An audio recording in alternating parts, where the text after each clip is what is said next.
पालिका निवडणुकीनंतर काँग्रेसमध्ये पक्षांतर्गत बंडाचे संकेत स्पष्ट दिसू लागले आहेत. आज माजी आमदार विश्वनाथ चाकोते आणि माजी महापौर आरिफ शेख यांनी संयुक्त पत्रकार परिषद घेत शहर काँग्रेस अध्यक्ष बदलण्याची थेट मागणी केली आहे. वारंवार पक्षश्रेष्ठींना कळवूनही अध्यक्ष बदलला गेला नाही तर आम्ही राजीनामा देऊ असा स्पष्ट इशारा माजी आमदार आणि महापौरांनी यावेळी दिला आहे. नेतृत्व बदलावरून शहर काँग्रेसमध्ये मोठी खळबळ उडाली आहे. या संयुक्त पत्रकार परिषदेत कोण काय म्हणाले ते पहा. ग्रामदैवत शिवयोगी सिद्धरामेश्वराच्या स्पर्शाने पुनीत झालेल्या या नगरीमध्ये आज या ठिकाणी आपल्या सर्वांना याच्यासाठी बोलवले आहे. काँग्रेस पक्ष हा फार जुना पक्ष आहे. त्या पक्षाने देशाला स्वातंत्र्य मिळवून दिलं. ते 4 हुतात्मे आहेत. हुतात्मा शिंदे, हुतात्मा सारडा, हुतात्मा अब्दुल कुर्बान हुसेन आणि हुतात्मा मल्लप्पा जनशेट्टी. या 4 काँग्रेसच्या नेत्यांनी येरवड्याच्या जेलमध्ये 12 जानेवारी 1931 फासावर गेले. या देशाला स्वातंत्र्य मिळवून देण्यासाठी महात्मा गांधींच्या नेतृत्वाखाली आणि जवाहरलाल नेहरूंच्या नेतृत्वाखाली या देशाला स्वातंत्र्य मिळालं. 70 वर्ष राज्य केलं आणि अनेक मोठ्या मोठ्या चळवळीच्या माध्यमातून असो, मग धरण असतील किंवा रस्ते असतील, पाण्याची व्यवस्था असेल, अनेक गोष्टी स्वातंत्र्यानंतर काँग्रेसने केलेला आहे. आणि सोलापूर महानगरपालिका ही तर ऐतिहासिक नगरपालिका त्यावेळी ठरली. आणि अगोदर नगरपालिका होती. माणिकचंद शहा यांनी महात्मा गांधींच्या पुकारलेल्या असहकार चळवळीच्या मान्य करून सोलापूर शहरामध्ये यावेळी इथं सिंधीचे बन होते, ब्रिटिशांचे बन त्यावेळी तोडण्यामध्ये पुढाकार घेतला होता शंकर शिवदारेंनी.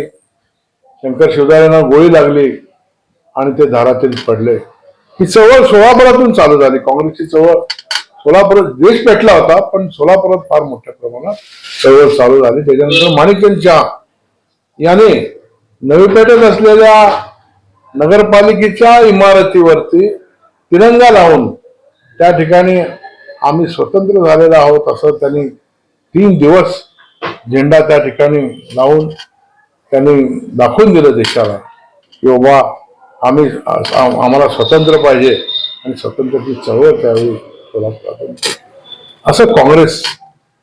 आज या काँग्रेसचं परिस्थिती या शहरामध्ये आपण पाहतोय की केंद्रामध्ये भारतीय जनता पार्टीचं राज्य आलेलं आहे. महाराष्ट्रामध्ये भारतीय जनता पार्टीचं राज्य आलं मित्र पक्षांना मिळून. आज सोलापुरात देखील आज या ठिकाणी काँग्रेसला पिछेहाट झालेली आहे.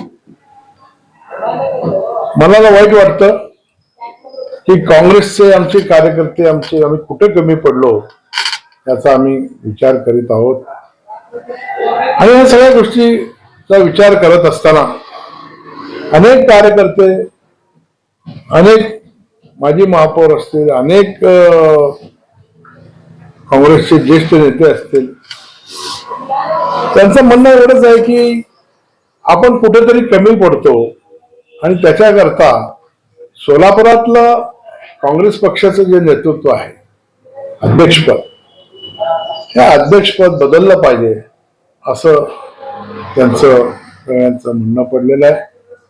तर याबाबत पक्षश्रेष्ठीला देखील आम्ही त्यांच्या कानावरती या गोष्टी घातलेल्या आहे. तर जोपर्यंत ह्या गोष्टी लवकर होत नाही तोपर्यंत काँग्रेस परत एकदा उभारी घेऊ शकणार नाही. असं आम्हाला वाटतं.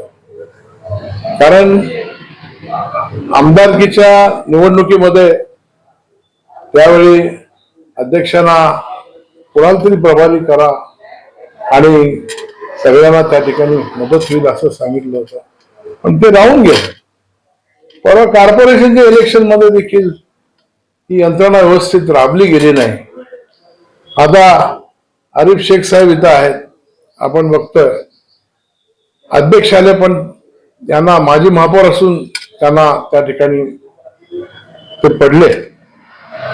सांगायला वाईट काय वाटतं की फक्त 2 नगरसेवक आले काँग्रेसच्या इतिहासामध्ये आजपर्यंत. सगळ्यात कमी आलेले ते फक्त 2च नगरसेवक आहेत. तर शेवटी नैतिकता आहे. नैतिकतेची जबाबदारी स्वीकारून ज्यांनी त्यांनी काम केलं पाहिजे असं मला वाटतं. तर आता गटनेते पदाची जबाबदारी त्यांच्यावरती पडलेली आहे.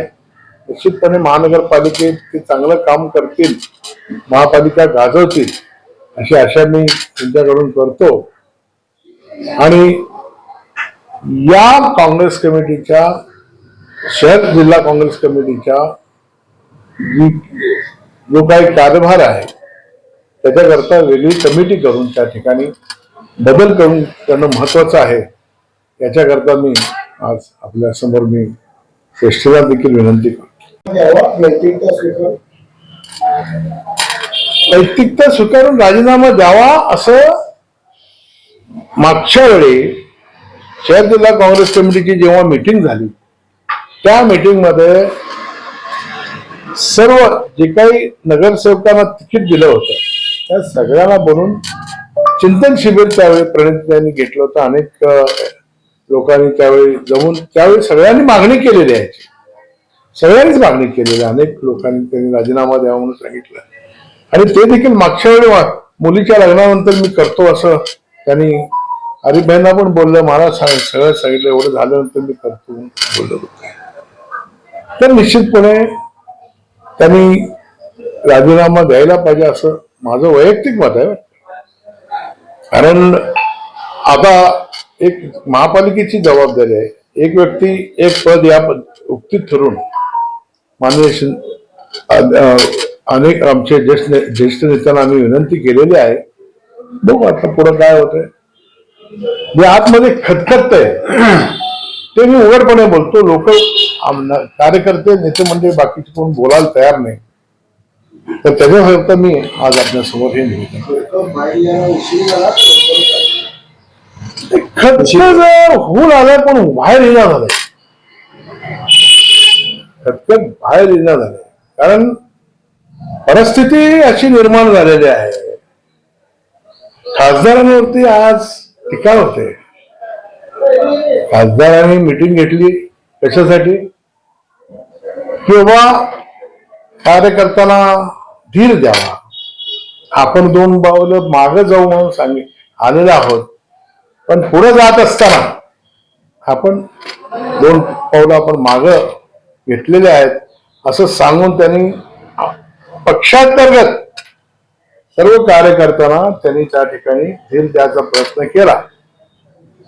परंतु पालकमंत्र्यांनी या ठिकाणी त्याची रिॲक्शन कारण नसताना वेगळ्या संस्कृतीने त्यांनी दिलेला आहे.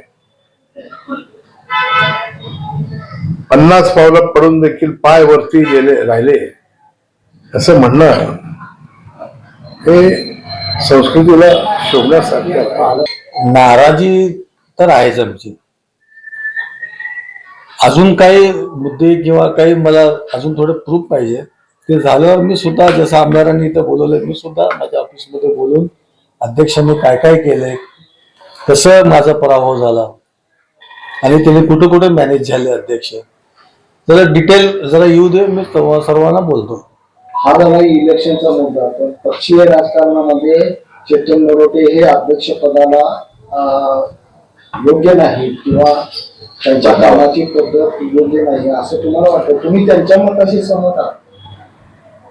नाही सर, यांनी जे बोलले सर्वातर्फेच बोललेले, व्यक्तिगत त्यांच्यासाठी नाही, सर्वांचे जे मत आहे ते आमदार साहेब इथं मानलेले आहे. तुमचं काय मत? माझं मत असं आहे की साहेब आणि ताई सर्व अध्यक्षालाच द्यायला लागले. आमदारकी असू दे, काय म्हणतात शहर अध्यक्ष असू दे, तिकीट असू दे. माझं एवढं मत आहे की अध्यक्ष यावेळेस उभारायला नको होतं. त्यांनी सर्व शहराची त्यांच्यावर जबाबदारी होती. तिने एकाच प्रभागामध्ये अडकून बसले, तुम्हाला माहिती आहे. ठीक आहे, त्यांच्यावर सर्वांच्या म्हणजे बारकाईने नजर होती किंवा अध्यक्षावर टार्गेट होता. तर त्यावेळेस तिने सर्वांना कुणाला तरी पक्षाची जबाबदारी द्यायला पाहिजे होती अध्यक्षांची. येवलेकर सर होते, निंबर्गी सर होते, चाकोते साहेब होते. हे तुम्ही बघा, मी माझ्या वार्डात बघतो. कसं आहे, अध्यक्षपद काँग्रेस कमिटी वाऱ्यावर सोडून फक्त प्रभाग 15 हा टार्गेटमुळे सर्व ही परिस्थिती झाली. या सर्वांचं कारणीभूत अध्यक्ष. अजून मला थोडा वेळ द्या, अजून मी मला बोलणारच आहे, मी बोलणारच होतो, पण अजून काही माझ्याकडे प्रूफ यायचे. ते झाल्यावर एकदम ठामपणे मी बोलणार. आणि माझी नाराजगी अध्यक्षवर आहे. तर पण याच्यामध्ये अल्पसंख्याक समाजाचे असे अनेक कार्यकर्ते काँग्रेस सोडून गेले आणि काँग्रेस बरोबरचे संबंध चांगले असलेले संबंध हे दूर झाले, पण अध्यक्ष मंडळी करायला अयशस्वी ठरले, असं तुम्हाला वाटतं का? बरोबर आहे ना, खरं आहे ते. काँग्रेस सोडून जे काँग्रेस अल्पसंख्याकचे नेते चालले, त्यांना जाऊन समजायचं की तुमची काय अडचण आहे, काय प्रॉब्लेम आहे. असं कोणीच करायला तयार नाही. ना अध्यक्ष करायला तयार आहे, ना नेते मंडळी करायला तयार आहे. तर तिने कोण येते, कोण येऊ दे, कोण जाते, कोण जाऊ दे.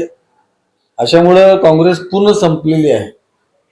तर पुन्हा काँग्रेस उभारण्यासाठी सर्व शिंदे साहेब, पंडितताई सर्वांना बोलून जुळवाजुळवी करून काय तुमचा प्रॉब्लेम आहे हे सर्वांच्या काय त्यांची इच्छा आहे ते जाणून घेऊन पुढे निर्णय घ्यावा अशी माझी इच्छा आहे. तोच प्रश्न पुन्हा तुम्हाला विचारतो. श्रेष्ठीकडे सांगून देतील जर का निर्णय त्यांनी त्यांच्या मतावर ठाम राहिलो तर तुमची भूमिका काय?